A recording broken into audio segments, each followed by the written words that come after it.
Well, Blade fans, we've got a crazy knife for you today. We've got a wild and crazy knife, right? As a certain comedian used to say years and years ago. But what is this? What on earth is this? Look at the kaleidoscope of colors. This is the TwoSun TS348. And this is a design by, and I'm going to need to read you the name so I pronounce it correctly, and hopefully I do. It is the Josh Woytko, Woytko design. He also designed the TS85 for TwoSun, and I'm not sure how many others, but at least the TS285 if you're familiar with that TwoSun knife. Let's get back to the TS, and it has no nickname that I'm aware of. If you know of a nickname, please let me know in the comments. We're going to give you a close-up view first, and I know that many of us that don't open the knives immediately get admonished by other YouTubers for not showing the blade right away, but you know, come on, instant gratification. Do we need that all the time? Or do we sort of need to do the burlesque thing and lead up to it, right? Get you interested and then have the grand finale. What we're looking at here is a really wildly anodized titanium frame, solid titanium frame, solid titanium clip, carries point up. Not quite a deep carry, but for a mill titanium clip, not bad.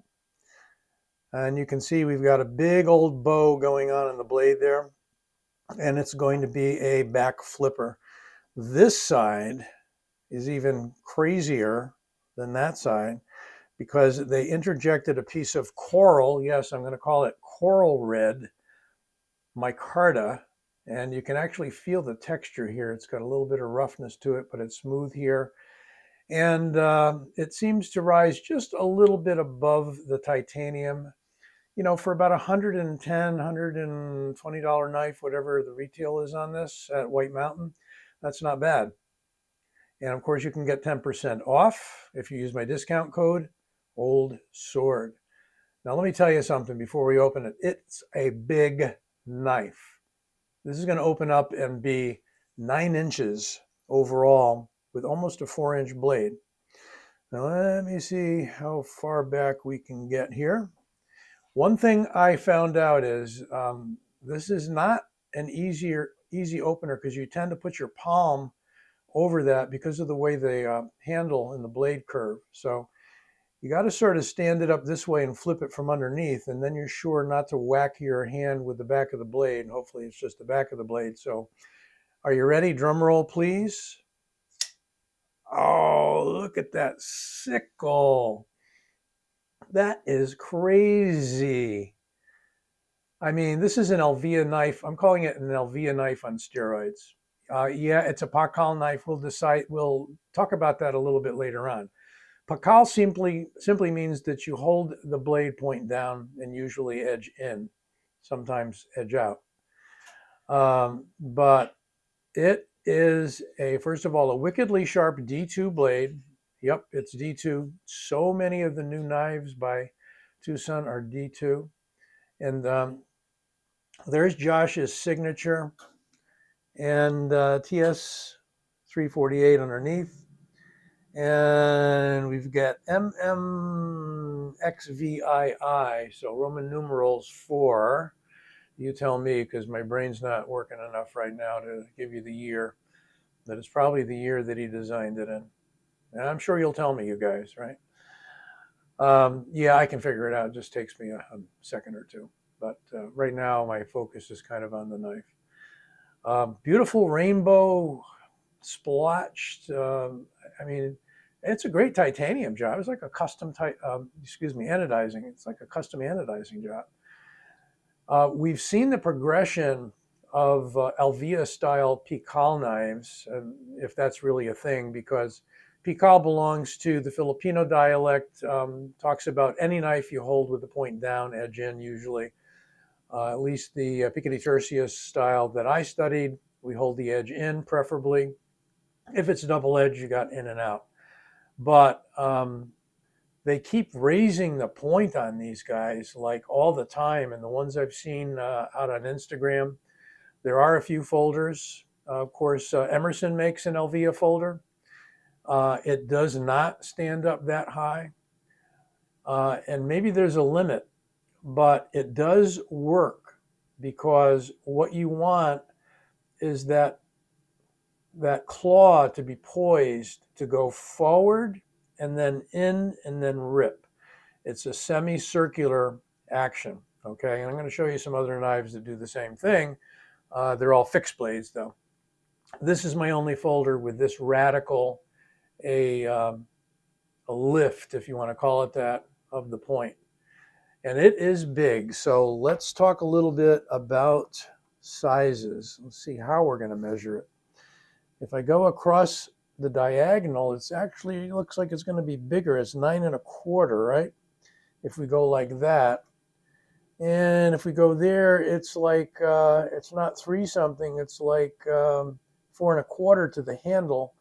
But I see where they're getting the slightly less than 4-inch, but I'm getting 4-inch along that cutting edge. And you probably got more if you go along the curve. And it's not a light knife either. We're going to find that out in a moment. Let's take a look at what we got for handle thickness. 0.58, not too bad for a big knife. Let's see if we can find a piece of meat here on the blade. 0.15 inches and millimeters, 3.7. So pretty good thickness. And you can see it carries the thickness pretty well out to the tip without being too frail, but oh, it is not a knife you want to get on the wrong side of and have accidents with. If you're not used to a knife that curves, like a sickle style knife, like the Grumpy that I showed a while ago. By the way, this is drop shot. Smooth, smooth, smooth on bearings. If you're not used to the shape of the blade, you're going to forget where the point is, and it's going to get you. It's like a hooking karambit, except the other direction. There you go, 7.28 ounces, we're going to call it, rounding up. 7.28 ounces. So we're not going to see any weight reduction, I don't think. And let's find out for sure. No, it's just smooth titanium on the inside. And that's going to account for the weight. That keeps the price down. They don't need to do the extra milling. They put the money into the anodizing, I think, and into the radical design, because I'm sure this was a little bit of work to get that blade into the handle, although you got the blade that curves about the same as the handle. Now, holding it, it's slippery, okay? So if you're looking for a combat style, Elvia style knife, this may not be it, because it is Slick City. This is a polished titanium, pretty much. It's a pretty smooth chunk of micarta, but some pretty good provisions were made for holding it. I can cap it with the thumb and be way up here and have quite a lot of blade out ahead of my hand. As far as slippage goes, we have jimping right there. So that the base of my little finger, or the little finger itself, can get in there and we can choke way up, probably without any danger of my hand slipping onto the blade, because the blade's way up here and my little finger is stopping the progression forward. Okay, you can have a medium hold on it here, or what I see is kind of a cross palm with this, and then you'd have that blade in pretty good orientation. But if you want to jack it up here, you need to get right in about there. If you get this knife, you'll need to play around with it to decide what the best grip for you is. Okay, that being said, let's pull out something pretty similar that's a fixed blade, and this is the drog.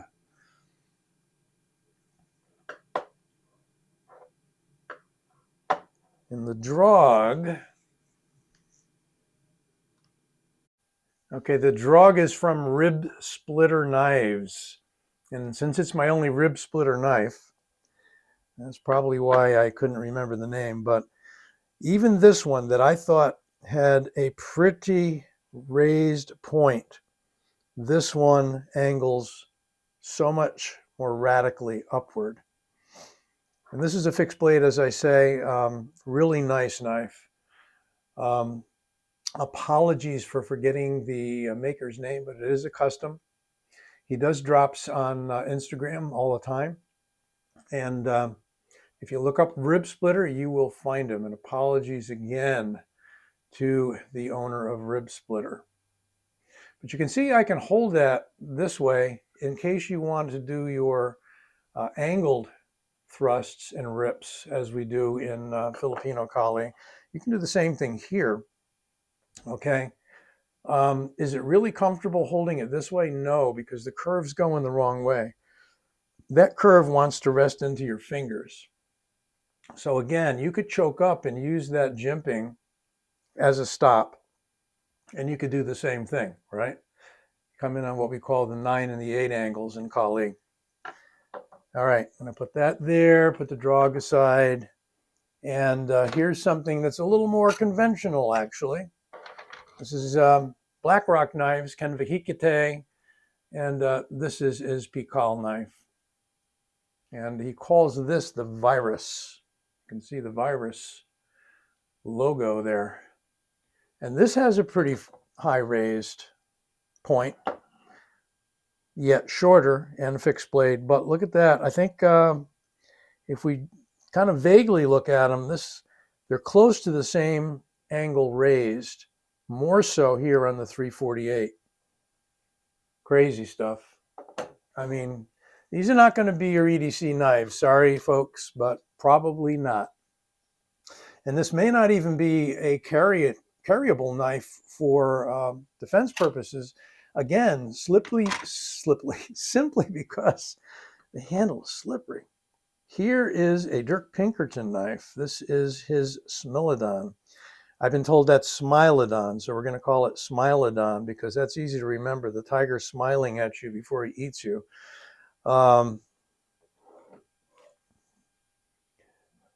That has nowhere near the angled up tip that the 348 does, and it's a much shorter blade. And this one's designed to just fit the hand. Okay, I have medium large hands, and I can just cap that with the thumb without much strain at all. And this has a double edge. You can cut on the way back, you can cut on the way in. I kind of like the way what Dirk does is he offsets the blade up. And he's going to be coming out with a new version of his folder called the Inversion that's going to be put out by Concept. And he's making some modifications to that, if you know what I'm talking about. But I like this because he raises the point. He doesn't angle the point up. Although some of the Elvia Libre fighters are going to say they really prefer having that raised point. Even though the original fruit knife, that's the wrong sheath. That's why it doesn't fit. The original fruit knife that Ed Calderone's mother used to carry, kind of a version of what you'd get from Henkel's, you know, kitchen knife, paring knife, fruit knife, had nowhere near this angle. I don't think it had an angle at all. It was a single edge, but you could hold it. And it was modified, yada, yada, yada. Won't get into the whole story. Now, this is not a Elvia style knife, and this is not really even a dedicated Pikal knife. But what I wanted to show you here is this is the type of knife that we used to use for Pikal, simply a double-edged knife. Usually about 3 inches. This is actually sub 3 inches, but 3 to 3.5 inches was ideal. And it didn't matter which way you grabbed it. So you had an edge in, you had an edge out. This is the Tellum by Bastinelli Knives. It's an excellent little dagger, however you want to hold it, right? but you've got plenty of handle here and lots of jimping for capping the pommel. And this is a Pikal or Pakal knife. Now the spelling that we used was Pakal, Pakal, and more commonly now people are saying Pikal, but it's just the way that the Filipino language is written in English. For comparison, there's the Griptilian. You can see the Griptilian is not nearly as large a knife, even if we just look at the handle or the blade, right?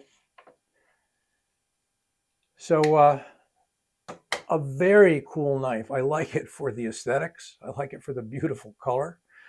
I don't know whether it's going to be, a safe queen. I mean, it's not a very expensive knife, and it can get to be under $100 when you apply discounts and whatnot. I don't know whether to call it that or call it a defense knife. I mean, I don't know that it's either, but it's very interesting to me, and I kind of doubt that I would loosen up on it. I think I'm going to hang on to it as a novelty. If I wanted to carry a Elvia style fighting knife, I would probably pick either one of the many folders that are coming out now, or the Emerson, or possibly one of the fixed blades that are coming out now. But they're very prevalent. Just check out Instagram. Everybody's churning out their version of a Pikal, or Elvia fighter. I'm calling it Elvia fighter. You can call it Pikal if you want. Again, for me, Pikal refers to the method of holding the knife with the point down and the use of it in kind of a gouging, raking, clawing, or whether you want to call it an Elvia knife.